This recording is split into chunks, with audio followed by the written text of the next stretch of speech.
So the big question is this: how can we as legal support professionals find the clients that we really want, all while running a business and still finding time to get people served? That is the question, and this podcast will give you the answer. My name is Michael Reed, the podcast server, and I want to welcome you to Process Server Daily. You can listen to a new episode each and every Monday morning on Apple Podcasts or anywhere you like to listen. Share this podcast with your friends and colleagues, and please leave us a review if you like what we're doing here. Let's give a big shout out to today's sponsor, PSD University. They have a special offer for all of today's listeners at the end of today's episode. Don't miss out.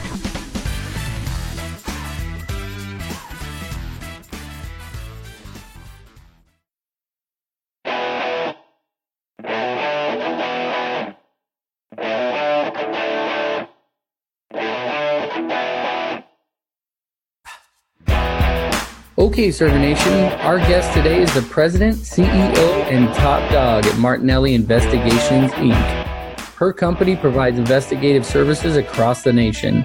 Since 1993, her and her elite team have served over 35,000 papers. She is known as the subpoena queen across the nation. Her entrepreneurial spirit has given her the passion for teaching and marketing in the legal profession. Robin, how are you doing today? I'm doing great. How are you today? I'm doing good. Tell us a little bit about yourself, some stuff maybe that I didn't include in your intro, and how you got started in this industry. I was a sheriff's deputy for Forsyth County and for Rockdale County in the state of Georgia. So as a sheriff's deputy, I was only making like $8 or $9 an hour, and I couldn't get my child support papers served. I was a single parent of a 4-year-old little boy. And so I hired a process server to get my son's father served. And I'm like, how much money do you make? And they're like, oh, I make about $10, $15, $30 a paper. I'm like, I think I can do that. So I opened up Coleman & Associates, named after my son and a family name. And then I started getting a lot of people asking me about, can you serve papers? Can you find people? So I'm like, hey, I think I could be a private investigator to help out my process serving business. So I always express to everybody that I am a private investigator to help my process serving business, which really helps a lot. In doing that, I coached baseball. I was the first female coach to coach baseball, my son, and I met my husband. His first wife is deceased. He's a police officer. He's a retired police officer now and a private investigator and process server. I adopted his girls, and my girls are police officers. My oldest child just became Police Officer of the Year. So we have 3 badges in the family. I'm an entrepreneur, and I love process serving and being a private investigator. That's so cool. I think that's one of the things we definitely have in common is the entrepreneur spirit. It's something that is just the fire within inside you that you just can't extinguish. You just got to keep going. Absolutely. I love being an entrepreneur woman. I love being in the South. I love my state. We have 159 counties. We have 1 million people that live in Fulton County and about 1 million people live in my county. So I just love the South, and I love being a Southern and a Southern Belle in the South District and being a process server PI here. Very, very cool. So there's a reason why you're on, right? You've just been killing it. You just have all these different things going on. I'm just on YouTube seeing all the different TV news channels you've been on. You're doing something right. And I want to touch on that marketing aspect that I know you're really good at, because I think that's going to give my viewers just some major benefit. But first, I want to dive into your story. Your few main stories that kind of made up who you are, or at least the most educational ones, right? That make up your story. So tell us about the worst experience that you had working in the field. We're going to go to the best one and all the different things that you have going on, but take us to that moment of the worst experience that you had in working in this industry, in this profession. Well, I had 2 experiences. The worst experience was I had set up to serve a roofing company, somebody that didn't put a roof on. So I had a ruse at my brother's house that we were going to put a roof on, and the roofer came. Even the TV station was there because he had really ripped off a lot of people. And as I served him, the paper went in the back of his truck. And he didn't turn around. So I went to go get the paper in the back of his truck, and he took off with me in the back of his truck. It was horrific. So I'm going down the road. Police officer comes by. I'm waving him down. And he's like, what are you doing? I'm like, I just had no idea that he would take off. And so Now I teach you don't get anywhere near a truck, a vehicle, nothing. I can imagine that would be horrific. Because it was a police report, and it's really funny because it's true. It's like really, really true. My husband thought it was hilarious. They called him. And so when I'm teaching, I'm like, here's the do's and the don'ts as don't get close in your safety. It just didn't occur to me that he would just take off in the truck. It just really did. And then I was scared. But we ended up fine. The second incident was I was filming with my phone, like filming, because in the state of Georgia, we're allowed to film everything, even undercover, as long as one party knows. So I was filming, and the lady actually took my phone and ran in the house. And I was mortified because my son had just graduated from Paris Island with the Marines, and I didn't have a chance to download everything. So I went in the house, which is a no-no, and chased to get my phone. And she threw it to her daughter. I had to chase the daughter down. I had to grab it. And then she wouldn't let me out of the home. So then I dialed 911. I'm like, okay, this is ridiculous. And she went home. So I finally got my phone back. And I teach on now, a phone can be replaced, hopefully, but, never to go in the house. So that's another experience. And then, I just teach everybody, look at, nothing is worth your body, your family, your physical being. If you're scared, you gotta listen to your gut. That's one thing. Listen to your instincts and your gut, because it's there. If you listen to your gut, you're like, the first I tell them, what was your first reaction? Not to knock on the door and go another day because it just looked odd and weird. It's okay, that's your gut. Listen to your gut. Observe everything. Look at the trash. Look in the mailbox. Look in the trash with the mailbox. Look in everything. Observe everything. Take pictures. That's good. That's good. So I just want to follow up on a couple of those stories because those are really good, right? So on the first story, what happened? Did he realize you were in the back and stopped and said, "What are you doing?" Or how did that? I think he really wanted to hurt me. He was upset. I think he really wanted to hurt me, and I don't know what would have happened. I mean, it just taught me so much that don't get anywhere near a vehicle. And I really think that if that police officer hadn't gone by and I was waving him down, I don't know if he'd have gotten on the highway. I don't know what would have happened. Oh wow. And then for the lady with the phone, she just let you out when you called the police. I elected not to prosecute her and her not to prosecute me, but obviously what should have happened is she would have took my phone and I would have gone down the street and dialed 911. Yeah. That's what. Yeah. But my gut told me she was going to destroy the phone, do something with the phone. So I never take a picture and not download it instantly now. Mm-hmm. That's good. Now with the cloud, you can pretty much do it instantly. Okay, good. That's awesome. Those are some great stories. So what I take from your worst stories is basically, like you said, take the opportunity to think for a second before making those. Because I noticed both of those decisions that you're talking about were rash decisions, right? Like you're like, I gotta get the papers out of the truck, or I gotta get my phone back, right? And so I always tell my people, 7 seconds, and I'm sure that's what you teach. Take just a few seconds, few moments, just to think about what to do. Even in a split-second decision, you have a couple seconds. Think about it, 1, 2. You could think without having to react. So, that's what I take from that. What do you want Server Nation to take from your worst experience? Well, technology has just soared. So you can actually buy a water bottle where you put a camera in, so that's less invasive. They don't know. You can actually buy a pin now.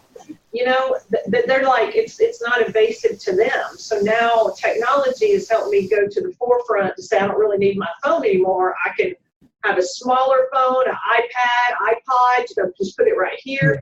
So technology has really helped a lot, and I think it's really made things a lot safer. That's true. Okay, so tell me about your greatest experience. I'm sure you have a whole bunch of them, but take us to that moment, that greatest experience that you had working in the field, in the profession. Well, I'm really excited to tell you this one, okay? So I was very hesitant to ever look for a mailbox, okay, for anything. I thought that was sacred ground until my police officer husband and everybody was looking through the mailbox. So as I'm teaching in Texas how to look through a mailbox, I have a mailbox, we're going through it, the crowd is going nuts. I mean, they're all standing up, they're kind of yelling, and they're just I'm teaching process serving with the mailbox, and they are losing it. So I stopped for a second and I breathed and I put my head down and I'm like, okay, this is going to get better. I don't know how. Thank God, Jessica Jester's mother was a expert postmaster, retired in Texas, literally stood up and came to the podium and said, everybody sit down. Let me tell you what you can and can't do and why. And I am a postmaster in Texas. And she just floored everybody. It was a moment that was just like, oh my gosh, I mean, this is being filmed and I can talk about it. And it was so as long as you don't mistreat, abuse, it was so resonating. And then within a week or two, I was on the stand with a paper and the judge says, Ms. Martinelli, I just need to know, did you go through the mail? Did you check it? I need to know that because before I sign this order for publication, I need to know if you went through the mail. I was like, yes, sir, I did. Let me tell you what I found in the mail. And this was my judge here. And I'm like, what if I wouldn't have went through the mail? So that was just very exciting and wonderful that it all just tied in. Everybody learned. I didn't get upset. They kind of felt a little bad. And they said they were sorry. But, I mean, it was such a teaching moment and such a wonderful moment. And then there's been 2 other occasions where, my daughter was the youngest PI in the world in 2006. And we got to travel and go to California. And it was just really, really great. And the big heading of the newspaper is said, minor doesn't serve French fries, serves papers. So it was the front of the page of the AJC.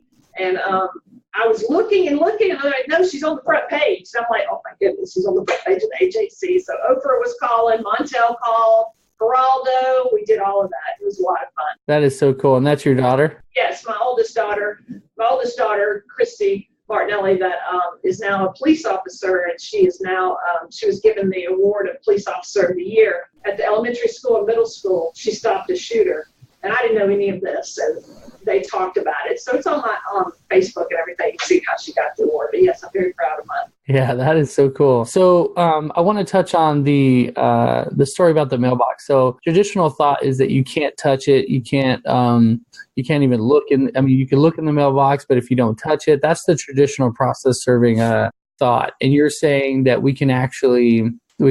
Do you want to give some more details about that, or should we follow up on that? No, I can talk to you about it. I would have brought a mailbox, so we can follow up on the mailbox. No, you can actually videotape inside the mailbox. You can open the mailbox. You can videotape. You can bring the mail out. You can look at the mail. I even actually spread it out on the driveway and take a picture. So long as you don't mistreat, abuse, malicious, plus you don't have intent. You need to check the mail because you need to have you have intent to be on the property. You're not intending to create an act. Now, I do hesitate with people that there are now cameras and police officers. You have to be mindful. I wouldn't do this at 3:00 on a Friday. So I tell people, please be mindful of your jurisdiction. But when they have been called and they're looking for the law, there's nothing that says that you can't. And the reason why I'm so adamant about it is you could be asked by a judge, did you do that for publication? Did you go through the trash? Did you go through the mailbox? Did you go through? Now, some mailboxes are asphyxiated to people's houses and businesses. I'm not talking about trying to pry that open. I'm mainly talking about the residential mailboxes. Right. So I do it all the time now.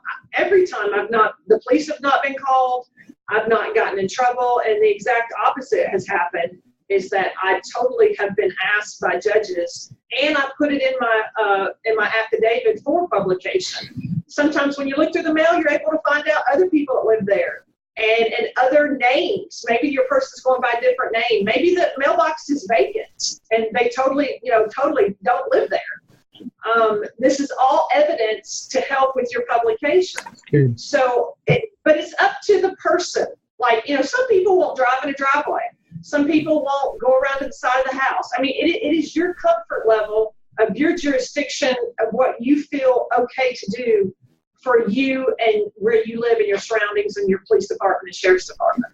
That's good. That's good. Yeah, what I take from that, your stories and work, go out and work with a passion. Go out and do your thing and accomplish things. And you've been such a great example to your daughters, and your daughter just is like killing it now. And so it's really cool to see. And so, what do you want Server Nation to take from your greatest experiences working in the field? Well, also, so from some of my experiences, call the person. I mean, it's come down to when you're doing publication and you're serving a paper, last resort, call them. Hey, Sarah, I've got this paper for you. I mean, sometimes they go, okay, as long as you don't embarrass me at my office or my house, I'll meet you at the coffee shop down the street. That is the last thing I do. And I actually email them too, and I actually do it on social media too. So, but what I want everybody to take from this is a passion, and I have a passion. So always when you put that intent in there and you're excited and you want that passion, it really shows. Robin, what are you working on right now that you are most fired up, you're most excited about? I'm working on a book. Oh. I'm working on a book because you inspired me. I did. Yes, you did. You inspired me. You inspired me for the book because when you ask these questions, I started asking my staff, and they're like, you remember this? And do you remember what we did with this? To the point where I don't want to keep all my education teaching experiences in. I'm ready now to give it out and say, hey, this is what happened with this paper. This is what, so the inspiration of you and the inspiration of social media, Mike Kern, I really, as a female, I want to write a book, and so we're writing a book. I think your book is going to be killer. We should work together on your publishing it. I've learned some really cool techniques for marketing it. I know you're a marketing phenom, but there's a couple cool things you can do with Amazon to really just make it explode. So good stuff. I'm excited to hear that. So Server Nation, Robin has been dropping some major value bombs on us today, but prepare yourself because we're heading into the rapid fire round where we're going to take some questions from the Inner Circle Mastermind members, and we're also going to hear from our sponsor real quick, so don't go anywhere. Our sponsor today is one of my own making. PSD University started when I realized there was a void in online training for the legal industry across the country. As I interviewed some of the most successful entrepreneurs in the country, I found that many of them were more than willing to share this knowledge with others. A foundational principle of PSD University is building a strong network. Using the mastermind principle, we have taken networking to the next level. Right now, you can sign up for a 30-day free trial of the PSD Mastermind group. After that, it's just $39.95 a month. You and other legal professionals from all over the country can collaborate to grow your network and knowledge. We meet every Wednesday at 4 p.m. Pacific Standard Time, and I hope to see you there. That's psduniversity.com. Okay, Server Nation, welcome back to the show. Robin, are you ready for the rapid fire round?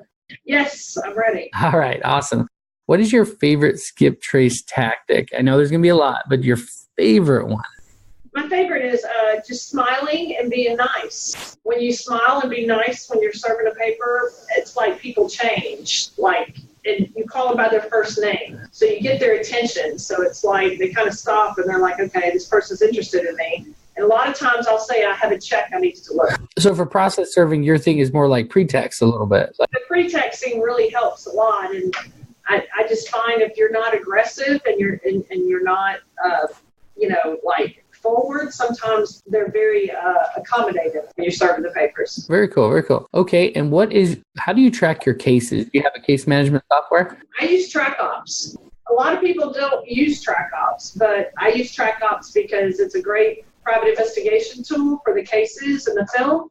But now I use it for my papers because it tracks the videos, it tracks the audio. So TrackOps Ian owns TrackOps. It's been around for a long time, but now it's gotten really competitive with the other servers, the other software. So I really like TrackOps a lot. I mean, they've never lost any information. They've never, I know it goes in servers. They've never lost anything. They've never been down ever either. In 15 years. Wow, that's really cool. Yeah, I haven't really researched all the different private investigation softwares, but I know that they also offer process serving capabilities. So that's pretty cool. TrackOps. Okay. All right. And then what book would you recommend? Everywhere I go, I get a newspaper, and I read the newspaper and what's going on that day in every jurisdiction. So I'm not really a big book reader. I like the newspaper, so I would read the newspaper, anything up and coming in the jurisdiction I'm at. So it probably wouldn't be a book, it would be the newspaper. So there's a few other questions on here before we wrap it up here, but I'm curious, what do you use for defense? I mean, I do carry a gun in my car, but as far as defense, I use all my recording devices. To me, I'm not going to be aggressive. To me, being a woman really lessens.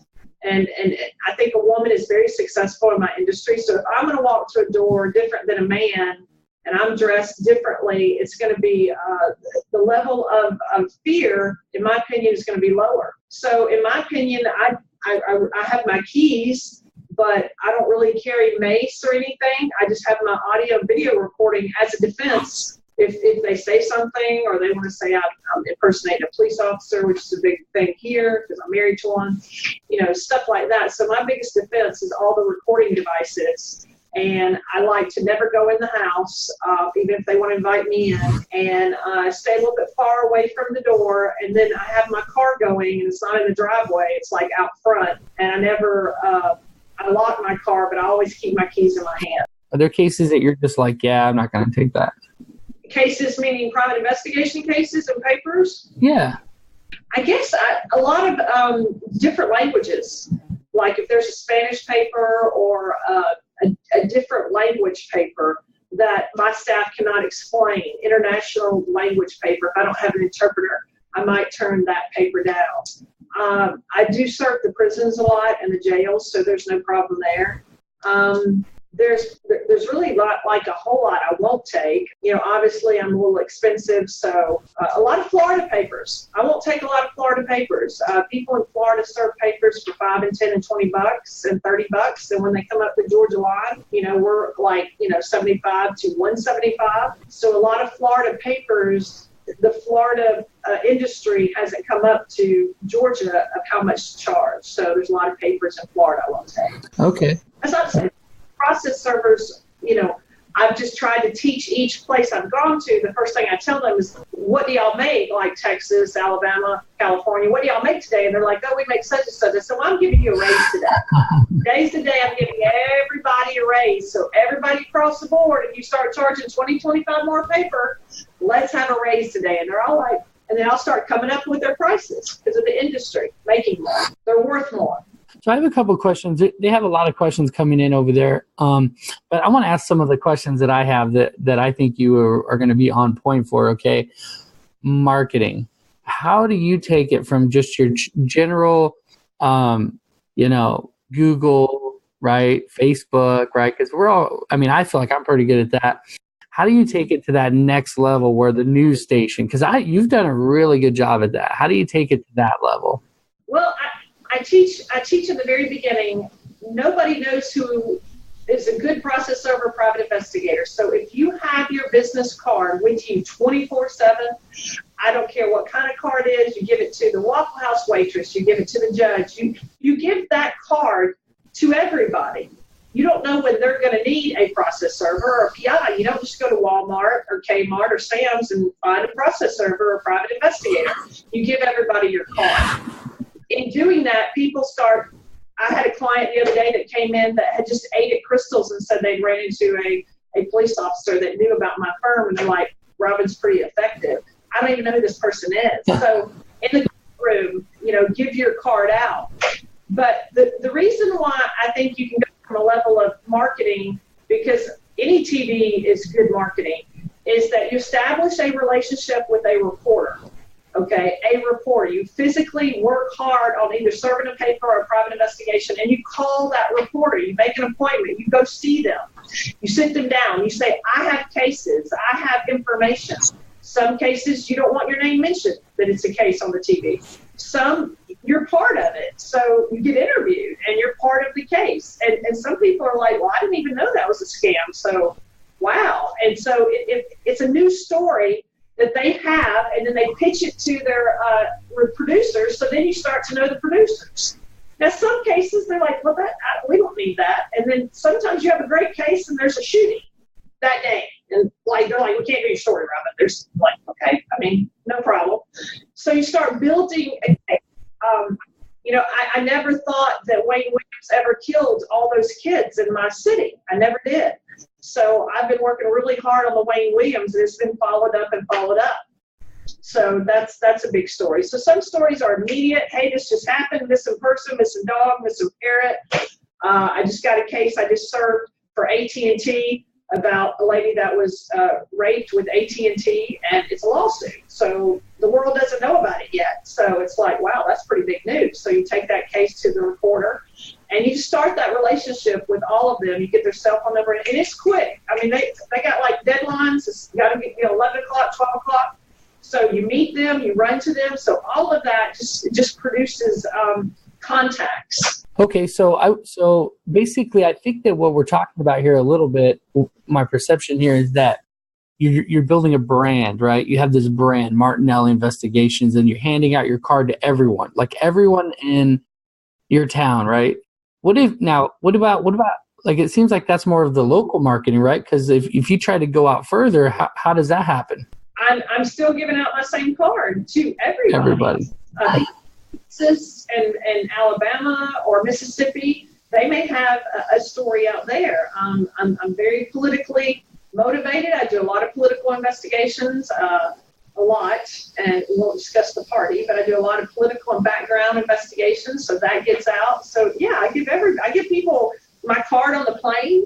Everywhere I go, I just like, hey, this one. They're like, wow, that's interesting. That's kind of cool. And they talk to you and they put it away. And so sometimes you get these referrals like, hey, I need to find somebody or do a paper. Like, I met this girl on a plane and let me get her card.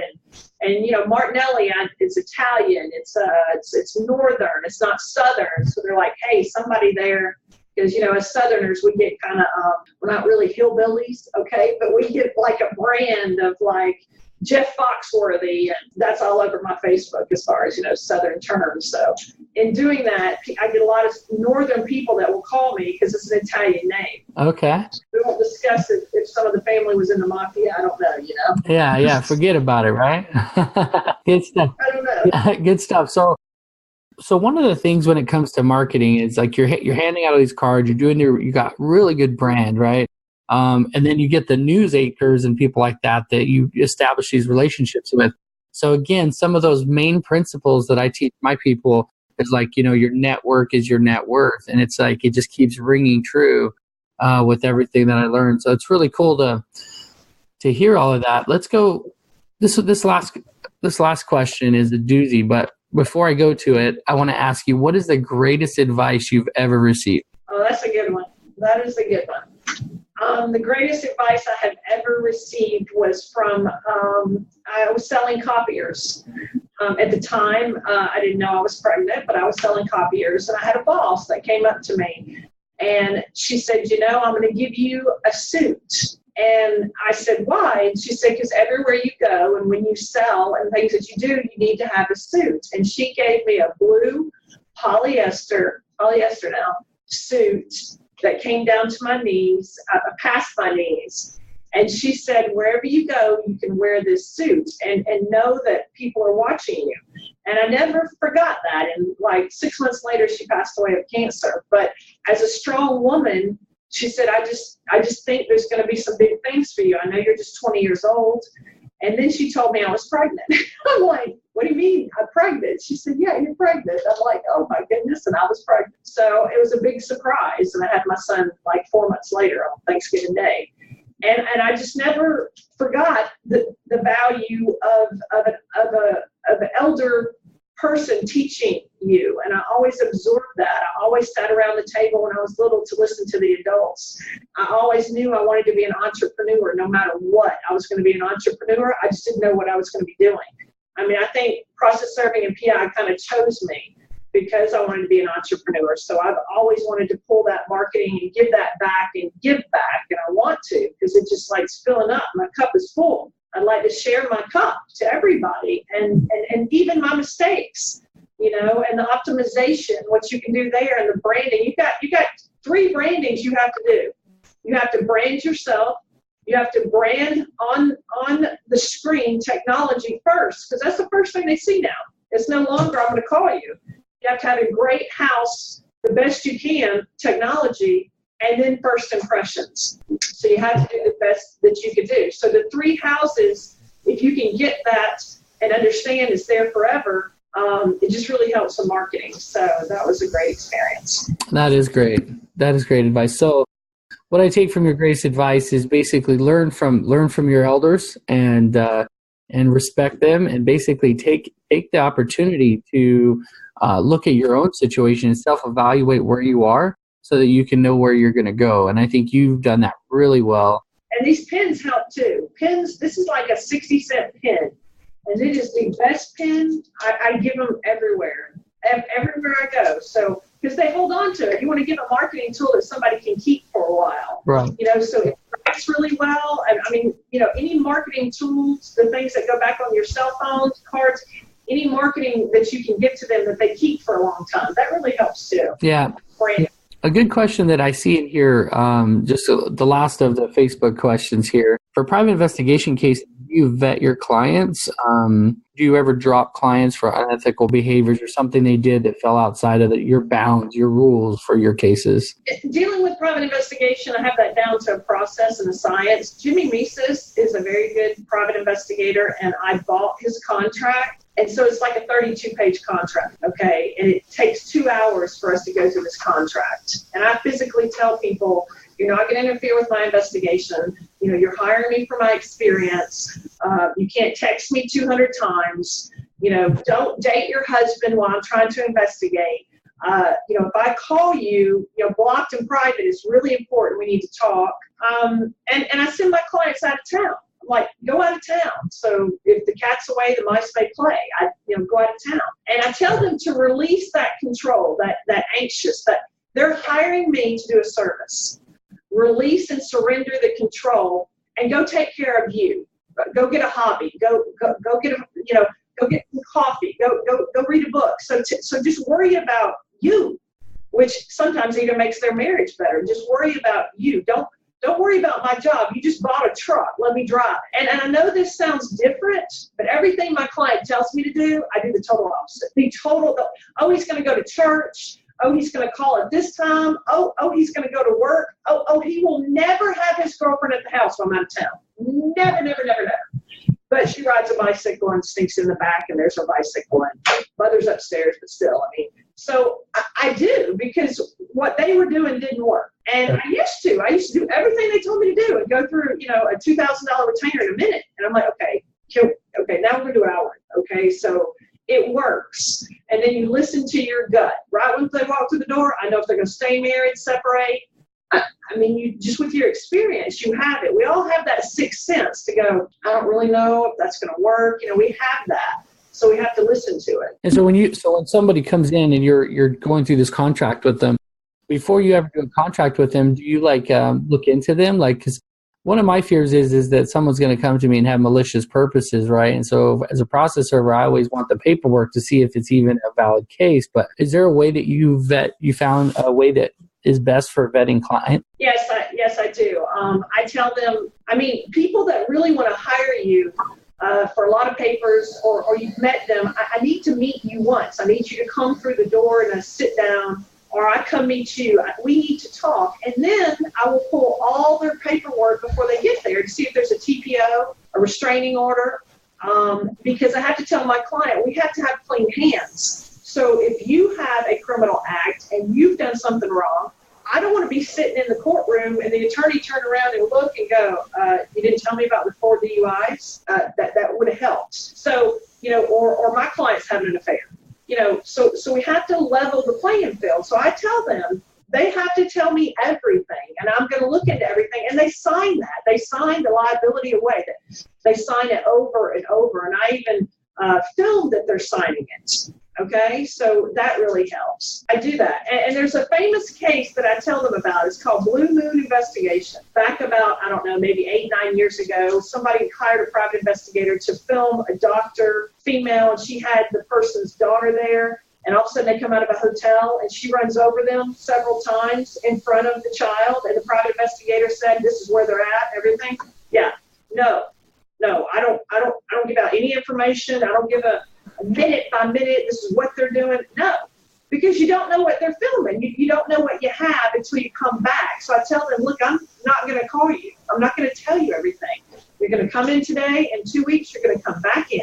We're going to talk about this. So I don't do that because that's just putting them on a roller coaster, and it just doesn't work. I always tell people who call and they go, this is what you need to do. You need to be here at this time. Well, the fee automatically doubles, Okay, well, if you want me to stake it out, great. It would be $75 an hour and we'll hit it up and we'll just sit on it, and so that's good. That's good to know. So this. Why are you charging $75 an hour? You don't think you're worth about $95? Well, I send someone else to sit on it for $45 an hour. See. I know, but try 95. Next time somebody calls you, say my prices have gone up. I just got myself a raise. It's 95, and I bet you they'll pay it. I bet you. Make a bet. You make a bet. All right. And they'll say, okay. Okay. All right. Okay. I'm gonna try it. I'm gonna tell everyone Robin gave me a raise. Good stuff. Good stuff. So this last question, it's kind of a doozy. Okay. Some people. And I know that you're going to nail it. We've already kind of touched on some of the stuff, but what would you do if you woke up tomorrow with all of the skills and knowledge, but you didn't know anybody and only had $100, a smartphone, and a car? How would you regrow your awesome business to be the one it is today? That was a difficult question. I would go straight to my local coffee shop or the local eatery because I know nobody. Because I can't call mom, I can't call my husband, I know nobody. So all I know is me, and to go sit at a table and just start talking to the locals. I know I have the $100, so I would go to the nearest coffee shop and get the newspaper too and talk to some people, educate myself right then.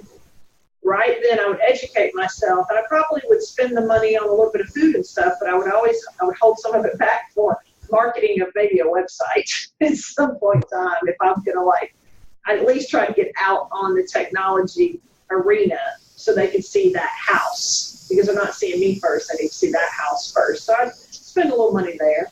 That's good. Yeah, I think your business card idea is something I don't utilize enough because people see you, for example, you go into a restaurant and somebody sees you and they're like, oh, they just look at you and they're like, you're somebody eating here.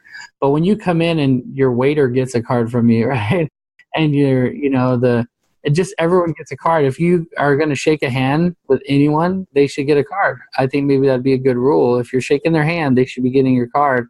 And then everywhere you go, people are going to know. I love that idea. I think a lot of people just look at me as the scoutmaster, because that's what I was in that little arena, or the, I don't know, the delivery guy back when I used to do that, Well, the hotel, you go to hotels, give the hotel clerk, the cleaning lady, it immediately starts hey, I'm a private investigator, process server, I want to give you my card. It immediately starts a conversation because they're just fascinated. They're like, wow, that's kind of cool.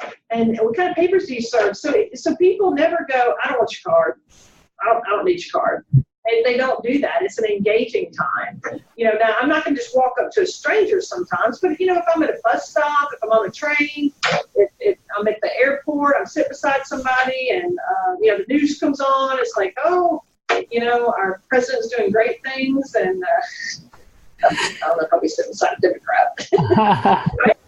If I am, I'll be like, okay, no problem. But here's my card if you need me.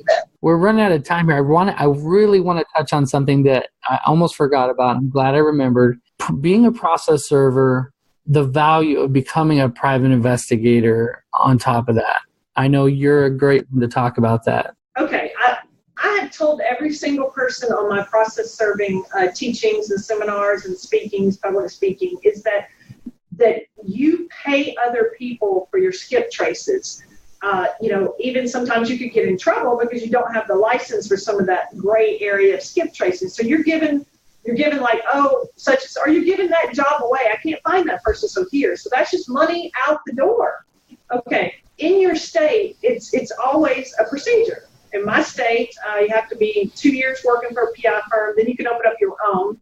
You have to take a course, fingerprints. So it's like $300 to $500. It takes about a month. Okay, well, you can do that. You can do that in your state, even if you have to work underneath somebody. Now, I spoke to you about California. I could never be a private investigator in California. I mean, the things you have to do are just astronomical. But you, Michael, living in California, you can actually get a private investigation license in Colorado because it's a one license. So there's places that you can do this. And in doing that, being a licensed private investigator in Colorado, Alabama, Georgia, you're able to get more from TLO, IRB. You're able to get big, different information. So as a private investigator, as my process serving business, I'm able to charge $200-$300 for a skip trace and go serve that paper. And sometimes I can do it right then. I'm like, okay, do you authorize this? Okay, I'm going to go right over there. Because I'm asking. There's a fine line, a really fine line between a private investigator and process serving going from, hey, can you give me information about this? Can you give me information about that? Well, if it's not public knowledge, you're stepping into being a private investigator. Right. Okay, always that gray line. And I've arrested a person that impersonated a private investigator, didn't have a license, that attacked me on social media. I'm like, we're not having this. So I actually took the warrant out myself because the jurisdiction didn't have time. And it's turned into a lot of felonies, and the TV was there of the TV program, but they all filmed it, so that was free advertisement. In doing that, it just really helps to be a private investigator and have your license and a process server, and it also helps a private investigator to be a process server. So to me, it comes hand in hand. It's not a goal that somebody wants to do. I just feel like sometimes you're giving that money away. And you don't have to go surveillance. You don't have to go do cheating spouses, put trackers on criminal cases like I do. I really enjoy that, and it made me money. So my investigation kind of morphed a whole lot where there was a lot of money right here, and private process serving is fine too. Plus, it's an all-stop shop. Your client can say, hey, can I do this? Can you do that? Can you do this? So they don't have to separate the industry. Very cool. Very cool. So I think that's a very big, we have these conversations all the time. Like, how can you position yourself in the market to be able to, advance your business? I mean, how many times did someone come to your website or maybe look at your brand and decide like, hey, do I want to send them my 1,000 cases next year? Well, I need someone that can also testify in court on specific cases. And in California, if you're not a private investigator, you're not a special witness. You can't testify as a special witness. So it definitely helps to become a private investigator. So I appreciate your comments on that.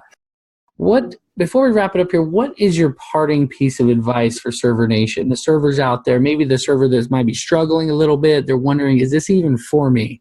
Process serving, I love process serving, but I'm just not getting enough work. What would you say? What is your parting piece of advice? Well, there's a particular group that's really going to like me to say this. Serve Now, NAPS, that is a small amount of money that is great for good income to start coming in.